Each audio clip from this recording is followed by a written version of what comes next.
Kip, I am super glad to have you on this podcast. I've been looking forward to this since I first reached out here a little over a month ago. Really excited to dive into this. So I'm going to open up with the same question everybody gets at the open, which is, what does intention mean to you? So first, Mark, glad to be here with you. I think you do great things with leaders across ag. Intentional to me is now at the end of my career, how I run my life and how I start every day. Intentional to me is a rule of three. The things come in rules of three because the mind can't remember more than three things, right? So first, intentional is right only if it's the right focus. If you have intention on the wrong thing, it might be intentional, but it doesn't matter, right? So being intentional on the right things. I went to work originally for Pioneer, and Pioneer had this great thing that they did with every single person their first day of work. I did it twice as an intern and once on my first day joining out of college, and it was called the long look. That's an intentional statement. We might call those mission visions, but it's intention. What does the company stand for? Intention starts at the top, goes down and comes back up, right? Leaders must be intentional, must speak about it. And that's the only way you really meet and consistently meet customer needs and employees' needs from an intentional standpoint. I'll give you a wrong focus for intention. I got out of college, and my intention was to be the CEO of Pioneer Hybrid. Okay. Great intention. Got up every morning, told every single person I worked with, worked for, worked beside. That was a wrong intention. I wasn't very well liked from that perspective. It's like, who the heck does he think he is at 22 years old thinking that? Right. But that was my intention. That was my compass. So I only share that to say, pick the right intentions, major in the right intentions, and think about the right things. I became a CEO, not of Pioneer by age 40, but a company I founded called Direct Ag at age 40. So intentions are good, but just make sure they're the right things. And having a long look is a good idea, but measuring and being correct, I think, is really, really important. Who does your intention matter to? It's got to matter to more than you. Absolutely. Yeah, that's fantastic. So question not on the list today, but since you brought it up, if you were to go back and advise your 22-year-old self now, what intention would you advise him to have? Seek first to understand and then to be understood. Listen, ask questions, and then share, right? Kick in the door. Hey, I got the answer.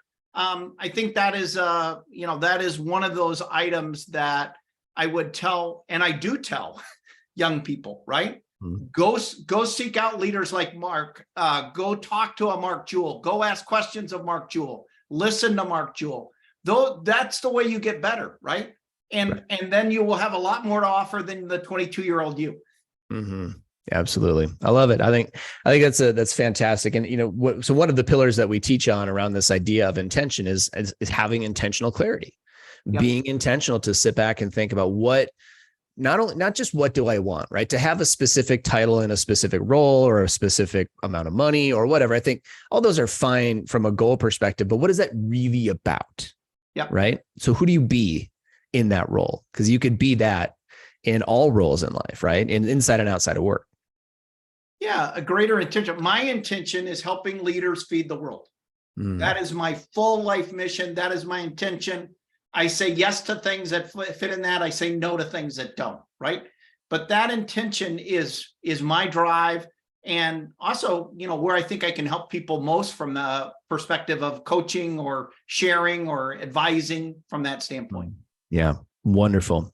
Well, Kip, I don't know if I personally know too many people other than you that have the level of not only expertise, but kind of vantage point on a lot of different organizations, have been involved in different organizations, have advised many different organizations. You've got a wealth of experience in that arena. So what I think you and I both know that a lot of companies in agribusiness today are struggling with talent retention. It's one of the number one problems that my customers bring to me is like, I'm just sick of the turnover, right?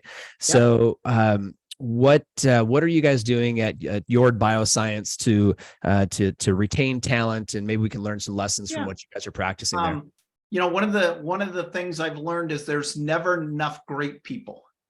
Great people build great organizations. Mm-hmm. Helping good people move to great people is something you have to do as an organization. So what we do at Jord, and we bet way above our size for the talent that we have and the talent that we're retaining. And it starts all in how we form a first job description. We're looking for this type of person. And then when we start the discussion with that type of person, we share, we're trying to change the world. We share what we're doing is never been done before. We share what we're doing is needed for a sustainable regenerative agriculture. There are some people, Mark, that their eyes glaze over and they don't get that. There are other people that just totally come alive because it's purpose. It's intentional for them. It is meaningful work. Retention is tied to meaningful work. Retention is tied to purposefulness, right? You go to a barbecue in the summer and you're with your family or your friends. It's like, hey, what do you do? Let me tell you what I do. And at Jord Biocience, our teams, because I've been in different situations with, they proudly tell the story because they're part of the story. They believe the story. They're delivering on that mission. So it starts in the interview process. Day one of an employee, we bring all of our employees together and we say, hey, Mark is joining the team. Mark presents a single slide of who I am and talks about himself. Everyone on our team then does the same thing. And each time we have a new employee, you have to change or update your slide so everybody learns a little bit more about the person, right? Cool. From that standpoint, though, we really want people to come in and say, this is what matters to me, and build off of that. And also, it allows us to be more than just an employer. It allows us to be part of a team culture and growing from that standpoint. One of the things I will share is we're very purposeful about this is what we need you to do, and this is what we have. Employees opt in and employees opt out, right? And sometimes jobs change and sometimes we grow, right? We proudly graduate individuals. We've got a lot of people that are going back for their PhDs because they've become excited about what they're doing. And so the idea of retention starts with, who are you as an employer? And it starts with, okay, I understand you have that job. Why have you had 5 people turn over in that job? Maybe you need to redefine that job. Maybe you need to really redefine what your company's doing. Or maybe you need to redefine, you're not boss, you're coach. And if you are a coach, and if you're growing a person every day, and you're nurturing a person, and you're coaching and or counseling, Mark, one of the worst things to me is meeting somebody late in their career that nobody ever grew them. Nobody ever said, hey, Mark, you got to return phone calls. Hey, Mark, those emails that are piling up in that's not fair. Hey, Mark, you can't stay out all night and do this job. Mm-hmm. If somebody had done that consistently throughout their career, you'd have a better individual. You would have an individual that it's employable still post 50, right? From that perspective. And so one of my greatest, missions or intentions is make sure you're honestly communicating with individuals, make sure you're helping them be the best they can be, because they'll never have a problem getting a great job, and they'll do great work for you. Yeah. Wow. I want to take some time and unpack all that, Kip, because there are a bunch of nuggets and I'm not even going to hit them all. So if you're driving down the road listening to this right now, or taking this in while you're on the treadmill, probably just rewind about 5 minutes and just re-listen to everything that Kip just shared, because there's a bunch of good stuff. So number one, there's never enough great people. There's never enough. What is the spirit of that for you? Where does that come from? It's a 20-80 rule, right? The 20-80 rule, 20% of people produce 80% of results. Those are the great people. Yeah. So if there's only 20%, you got another 80%. Your job as a leader, your job as an employer is, how do I grow more of those people? Because I'm going to lose some of those 20%, or I'm going to graduate some of them, or they're going to opt out. And so that's basic statistics. You don't need AI. You don't need ChatGPT to say, hey, that's just a fact. Yeah. I tell the same thing to the sales teams that we work with. We don't do a lot of sales training anymore. We do more mindset training for salespeople. And one of the biggest issues that they come to us with is feeling unbalanced, not enough, they dedicate all their time and peace and sleep to their customers, not enough to themselves, them families, their teams, et cetera. Right. Yep. And so we go through an exercise and we challenge them to look at their customers. Let's say they've got 50 customers that they service over the course of a year, and then look at the revenue that comes from each one of those customers. And then, so who gets the most time? Well, it's usually the 80% that are not driving as much revenue. That most of the revenue, 80% of the revenue, generally comes from that top 20% of their customers, especially in ag retail. I found this to be true across multiple industries, but that's the challenge, like that 80-20 rule. And like, well, there's just never enough great customers. Yeah. I could apply that to the same space, right? I think if you have salespeople listening to this, the mindset that I learned early in my career and I share with everyone is what you want to be as a salesperson is a sustaining resource. Mm-hmm. Hey, Mark, we're thinking about growing our business. Hey, Mark, somebody's approached us. We could buy their business. Hey, Mark, you want to be, as a salesperson, engaged in that discussion. You don't want to be saying, hey, Mark, I need you to order X. Yeah. That's not the discussion you want to. So being a sustaining resource is one of the other things you mentioned, being a part of a team. So basic team theory, one of the things we practice when we hire a new employee is we tell every employee, okay, team theory says you're going to go back to formation with every single new person, right? The team is different now. So you have to go through 4 stages of team theory. So if you're part of a team or building a team, first step is formation. Second step is, an approach where you're storming. Mark, that's a crazy idea. Why would we do that? Yep. You have to listen to Mark, and Mark has to listen to Kip, and you have to solve it. So storming, and then you norm. Yeah, that's a great idea, Mark. Let's do that. And the last thing then is performing. If you never go through those stages, A, because you're turning over employees too fast, or B, you're not really leading customers. Team theory allows you to have a great, fast-moving team because everybody is producing on that same set of norms. Yeah. I love it. And we teach the same thing. We use that 4 stages of the team. And one thing I really emphasize a lot with leaders is do not try to skip the storm. Right. Yeah. Nobody wants to have the conflict, right? We have to do all this training around how to have difficult conversations, how to have coaching conversations. And we don't want to have that storming moment as we're developing a new person or as we're developing the team yet, right? It's like the sword is refined in the fire, and we can't learn to use the sword until we get it. We can't get that norming phase where we start to learn how to use it unless it first is going to hold together, right? When we get to go use it. I love it. One of my lifelong lessons I learned, I went and looked at some Pioneer 3732. It was all purple. It was barely coming out of the ground, and a really big farmer. And he was giving me hell. And I was wrong. I was trying to explain to him. Instead, you got to let them dump their bucket. You got to let them storm. And one of the things I've learned is you got to say, so is there anything else? What else do I need to know? You got to say that 6 times. Yeah. If you do that, people are cleansed. Their blood pressure goes down. They can breathe. They can go, this Mark is different. I like Mark.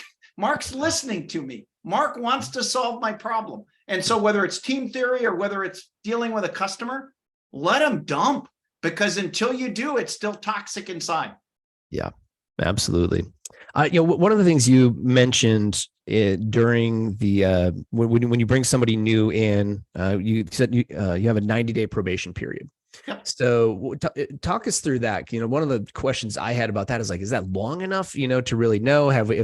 What do we have to do for that to be the right amount of time? I think that's about the right amount of time in theory, right? But when the actual application comes, I know for me as a leader, I'm like, okay, well, was I clear enough on setting expectations for us to make a decision on whether this person should stay or go after just 1 quarter? Did we do our job right? And that's some of the intention from a leader, but I'm just curious on your thoughts. Great question. So what it's forced us to do is 90 days isn't very long. Yeah. Right. So what's the onboarding process? How do they do in the onboarding process? What's their ability to take initiative? What's their ability to engage?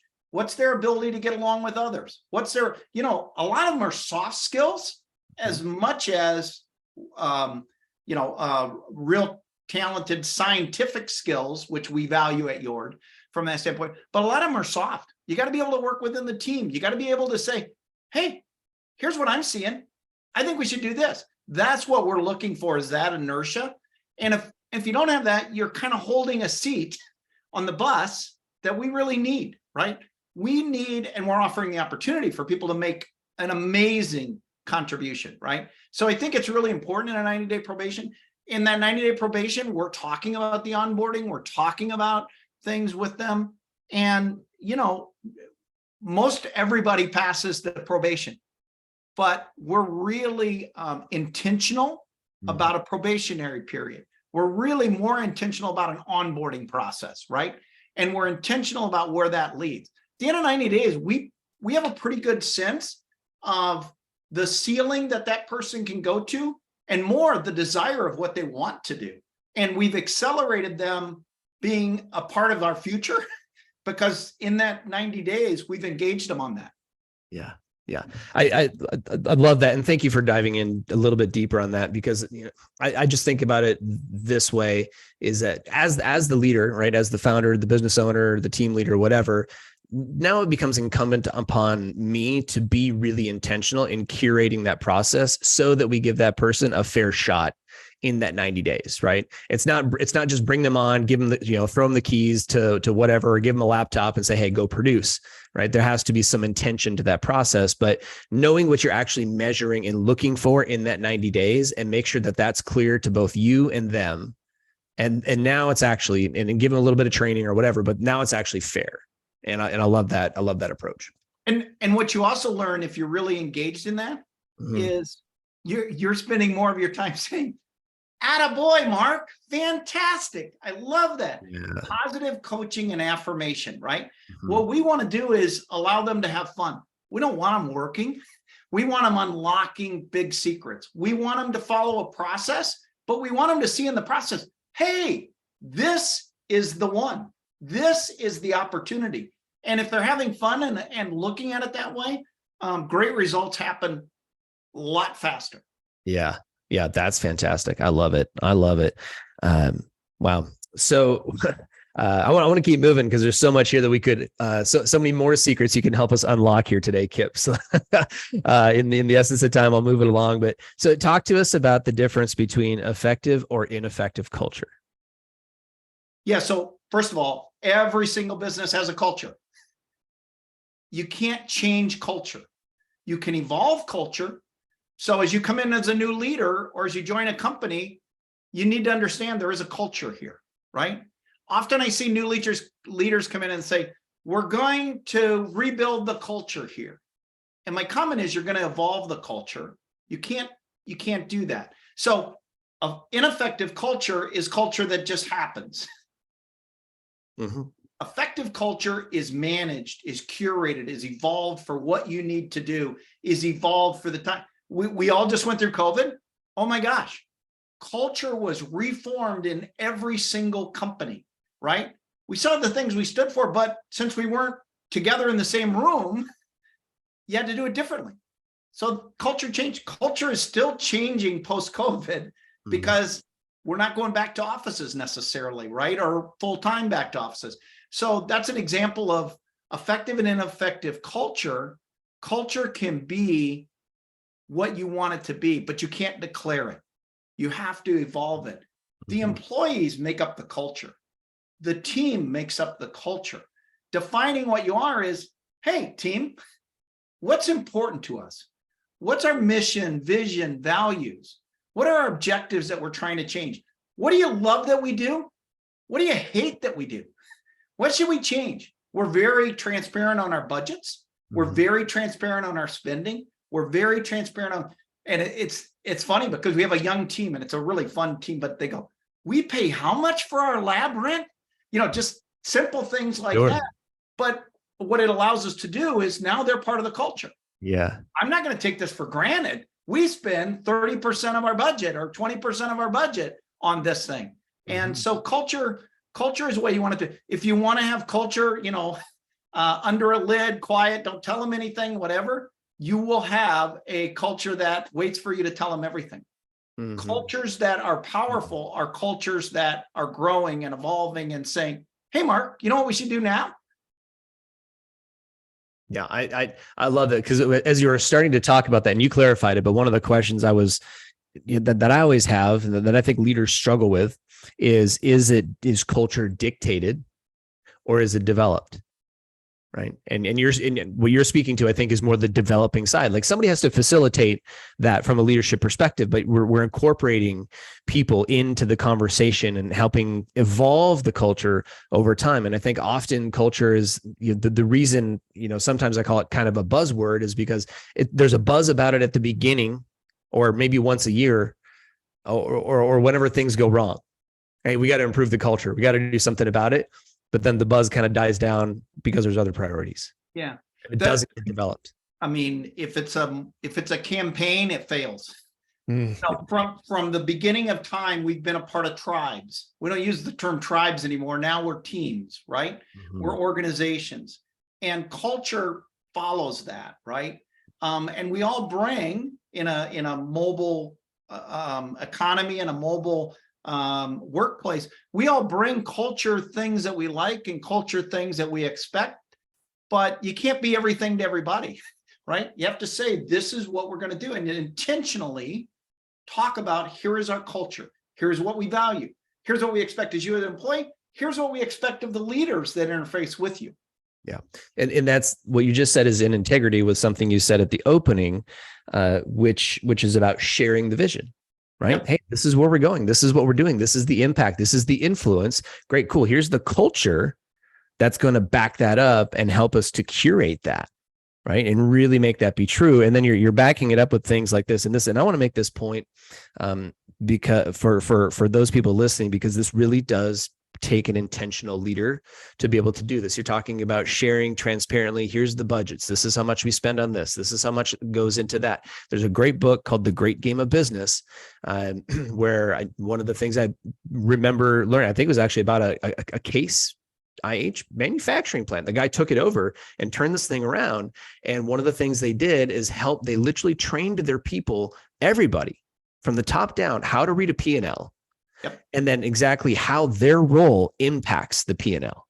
Yep. Right. So that they're aware, like, hey, when I'm doing my job and I'm doing my job well, like that makes this thing look better or makes this thing look worse, and how much it impacts. And so the point that I would love for people to really understand is just how do we become even more intentional? How do we work less in the business as leaders and more on the business? Because Kip, what I see a lot of are people that are burned out. They're spinning their wheels. They're struggling in these leadership roles to really have the capacity, mentally, physically, emotionally, from a time management standpoint, to truly be that intentional.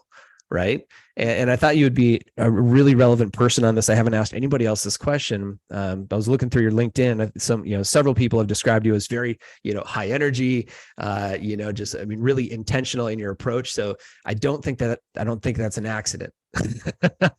So I will share, you are a product of your history. And if you are a leader and a coach, you are changing people's lives every day. And a hockey coach at Wisconsin, his name is Bob Johnson. He'd walk in every single day to the locker room and say, it's a great day for hockey. We could have a blizzard going on. We could have a rainstorm going on. We could have just lost. We could have just won. But every day was a great day. If you arrive as the leader with energy of, we are changing the world, we are feeding the world, we are helping people do things, man, that is so contagious. I want to give one kind of current. So people listening to podcasts are also streaming things, right? Mm-hmm. I want to recommend a series which I think is the epitome of leadership and the epitome of intentional. It's called The Bear. The Bear. It's on Hulu and FX. It's about this family that has this. I'm originally from Illinois, so I know Chicago really well. Chicago has Italian beef sandwiches. So this family owns a restaurant called The Beef, right? and it makes Italian beef sandwiches really good. And through it, though, the family changes and the dynamics and the team. And season 1 is, oh my gosh, how do we survive? Season 2 is, here is our purpose. Here is what we intentionally are going to be. So I recommend that to anyone listening to this podcast. Watch The Bear and be that kind of leader and engage your employees to be like that. Mm-hmm. Love it. All right. Great recommendation, Peter. And thank you for the recommendation, because that gives people an opportunity to go deeper, right, outside the podcast and listen, listen to another set of resources. So that's cool. All right. So for you, Kip, what's been the biggest hurdle that you've had to overcome as a leader during your career? I love chaos. And that's probably my differentiating advantage. I hate disorganization. So I can live in chaos, but I like to organize things. So as a result of that, I've been a part of 39 different mergers and acquisitions. And I learned how to say, okay, we've got to go from A to double Z. I'm not very good at each of those stack blocks or block stacking, but I'm good at saying to people, Mark, let's figure out what A through G is, right? And let's go deep on that. Tell me what you find from that standpoint. The biggest hurdle in that, though, and we're guilty of this in agriculture, we're always going to have mergers and acquisitions because we are a cost-driven industry, right? And as long as we're a commodity-driven, cost-driven industry, we will continue to cut expenses by merging and doing that. The hardest thing in that, though, is when you merge organizations, there are great people and there are good people, but there's not enough spots for all the good people. And there's certainly not enough spots for the average people. Mm-hmm. So the toughest thing for me is going into those organizations and saying, Kip doesn't make the team. Mark makes the team. Mark's going to be this in the role. Kip's not going to be that. Mm-hmm. And part of it is a hurdle of, again, you're taking on people that somebody else didn't lead correctly, mm-hmm. or somebody didn't have a good culture there. So what you see is people that are angry, people that are really just frustrated in their job. And unfortunately, that shows. If you're not happy in what you're doing, it shows. You may think you're masking that, but you're not, right? And your family sees that, your workers see that, your employees that you manage see that. And so the greatest thing I would say is, and it's a driver for me, is how do you help people have a great full career and continually grow? That's been the biggest hurdle for me, is managing all the mergers and acquisitions that I've been a part of. I've met great people and we've built great organizations, but also some people didn't get to move to the next level of the greater organization. That's tough. Yeah. Wow. Fantastic share. Thank you. So what has been your biggest win then as a leader? So I got to go to my rule of 3, right? I can never say one thing. Sure. Right. First, 5-time CEO. I've been blessed, and I've been involved in a lot of things over my 40-year career. Building some diverse companies and be a part of diverse companies and diverse technologies from that standpoint. First, the seed transformation I've seen since 1981. When I came into the industry, they were talking about a $48 bag of corn. How would anybody ever pay for a $48 bag of corn? Today, a bag of corn is $450 or more, maybe, depending on its stack traits from that standpoint as technology. But today, seed is not a commodity. Seed today drives every decision on the field. It drives every decision on the farm. And so that evolution, that's been an amazing something to participate in, and I've really enjoyed it. The other thing that I think we're early in, and it'll happen before I die, but not before I leave the industry, is data insights. We produce in agriculture an amazing amount of information. We are really lousy at utilizing that. We are really lousy at harnessing that and utilizing that. And in a commodity-driven, cost-driven, we need to get better at that. If we would share our information, if we would unlock our information, everybody wins. Today, we've got walled gardens with companies, and we've got individuals that say, I'm not going to share it. It's kind of like, I can't tell my employees about our financials. Why? If I told people about my business, wouldn't they be able to help my business better? Right. So data insights is an area that I've been a part of. And I think what's amazing and what's amazing is still in front of us. The other thing that's just starting, and I think it's our next evolution of agriculture, it's digital biology. So this ability to look at items with machine learning, this ability to unlock what's in genetic microbials, what's in soil, and put those together in concert. Digital biology, kind of Moore's law of the chip, it'll be faster and cheaper over time.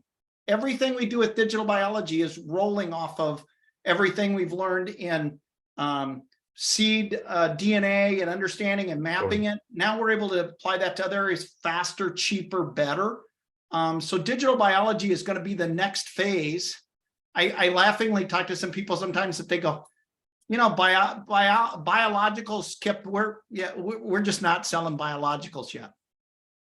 And I go, okay, it's the future, and you need to be aware of them, and you need to make sure you lead your customers into that option, because if you don't, somebody else will.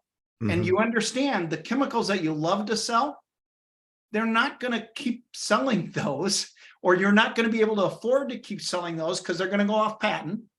And it costs too much to bring a new molecule forward. And the regulatory time frame of 17 years versus a biological, you have to think through that. So those are three things I'm really excited about that I've played a role in, I've touched. But man, I can't wait to cheer from the sidelines and see the next 20 years of what happens in the industry, because it will only accelerate. Yeah. And it will accelerate for those people who say, we're going to use information, we're going to understand biologicals, we're going to be sustainable. Those are trends that people need to figure out how to do it, even if they don't know how to do it today. Yeah. Wow. Well, fascinating. And just such a fascinating history and such great perspectives. I want to talk a little bit more about this concept around data and like the not sharing. I guess there's a human aspect to this. We don't want our neighbor to see what's going on our side of the fence, and we're protective, of that. What do you think just drives when it seems like, if you're looking at like, what do we want the public to know about us? We would want the public to think that we're doing everything that we can, right, to move the ball forward, to feed the world. Yep. But I don't know that we're really in integrity with that if we're not willing to really go all in and help each other. Yeah. I mean, maybe that's a bold statement, but I mean, I think I'm calling us on our integrity a little bit. So you run peer groups.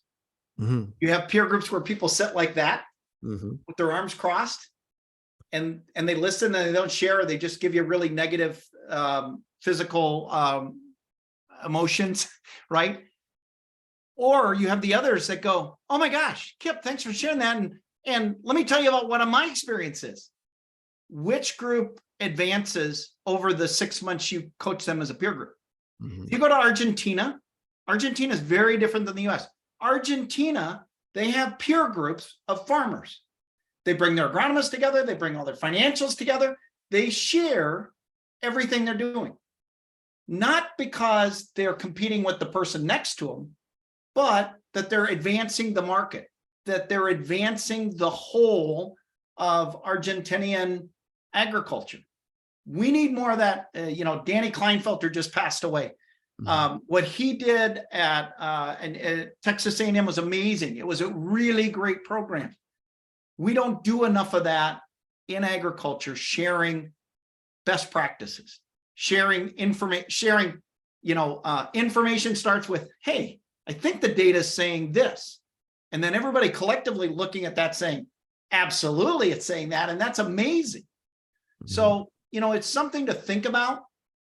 Again, God bless America. You can do whatever you want, right? I think people that are advancing are the people that know the most, ask the most, and are continually looking for, what are you doing? What are you learning? So again, there is a privacy, and I totally support privacy, but I also believe in you learn fast together. Yeah, I love it. I want to just piggyback on a little bit of what you're saying and just share from experience. So for the last 7 years, I've been leading a group called the Ag Leaders Summit. Yep. This is a mastermind of people of positional authority in agribusiness. Probably about 3/4 of the group is ag retail, couple more, some on the commodity side, some on the grain side, independent retailers, mostly VP and CEO level. Okay. Some of these guys have been in this group now for 6 years.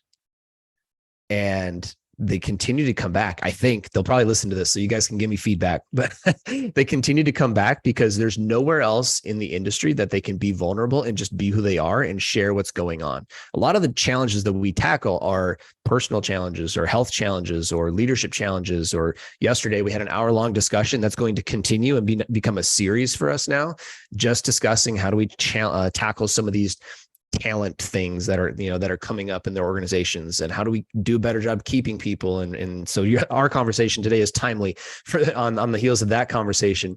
But the group sticks together, and guys tend to stay with it because they almost get the healing that they need in an environment where they're actually sharing the real challenges. And so I'm just seeing these guys have advanced. They are not, I am not who I was even as being the leader of this group, or the facilitator, I guess, of this group.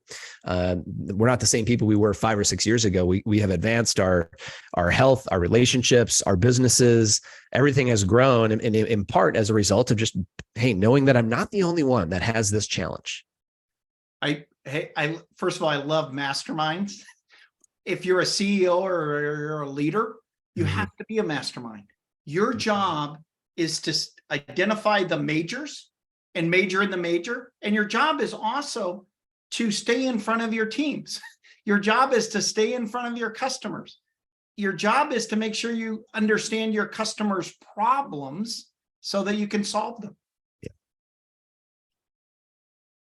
100%. Okay.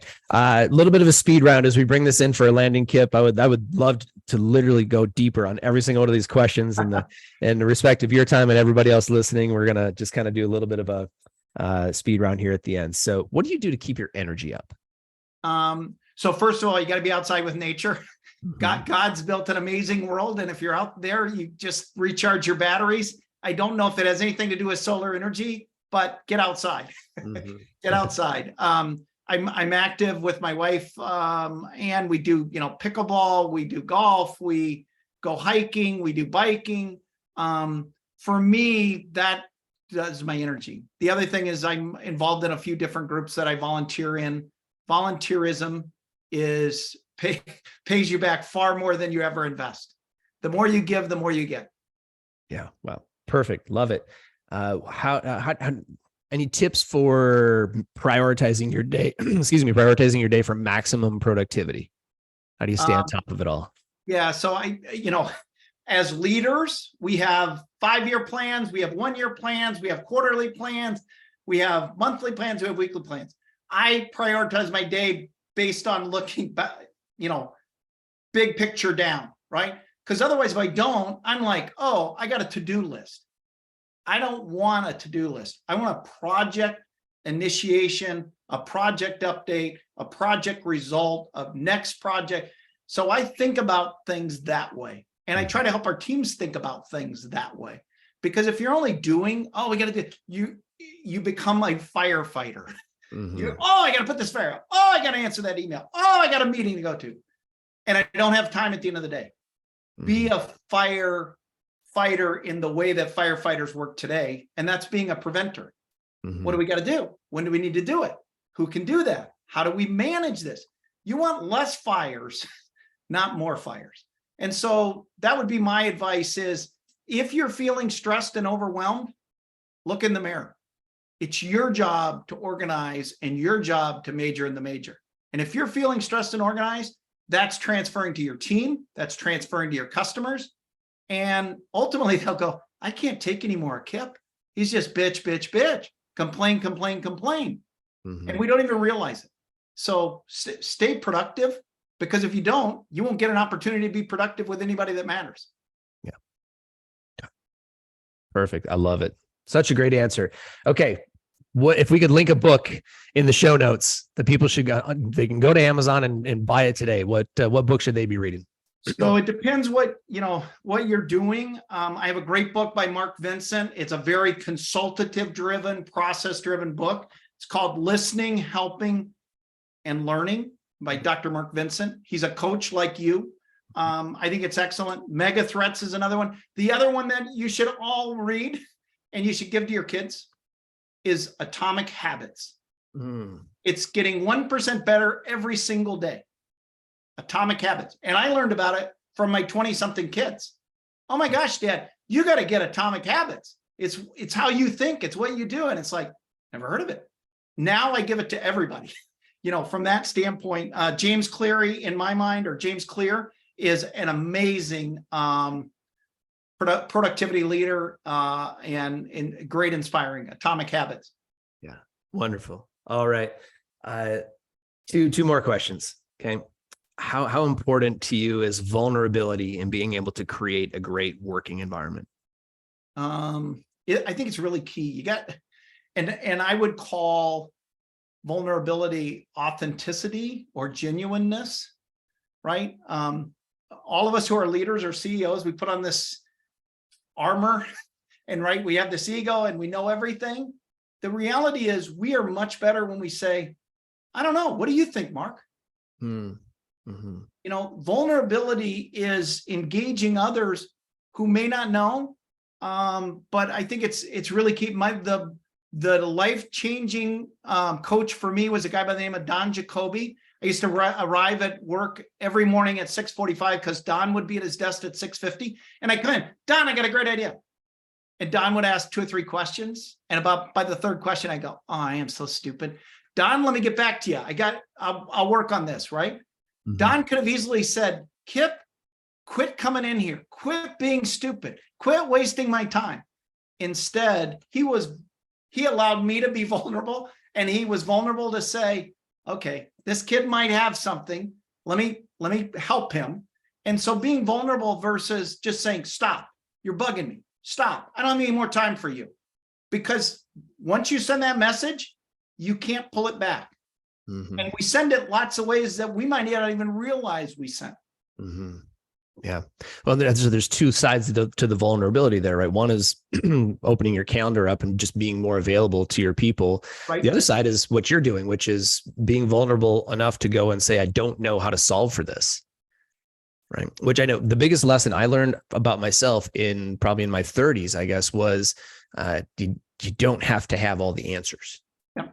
You have to be willing to admit that you don't know the answers, and then be willing to ask your team or go elsewhere and ask somebody else, because I got myself in a lot of trouble in many ways because I felt like I had to carry it all on my shoulders and I should know. You and I were talking as we started this about, I just keep seeing the same problems. Yeah. Guess what? There are a finite number of problems. There are no new problems.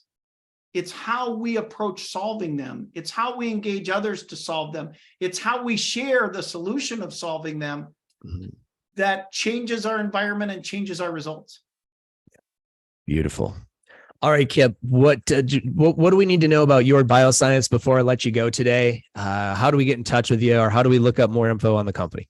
So Jord, spelled, we're a good Norwegian company. We're spun out of the University of Minnesota. So we like our Nordic roots. So Jord is pronounced Jord in Norwegian, but maybe like Jord or Ford from the standpoint of US. Depending on where you'd be in the US, you might pronounce it Jord or Jord.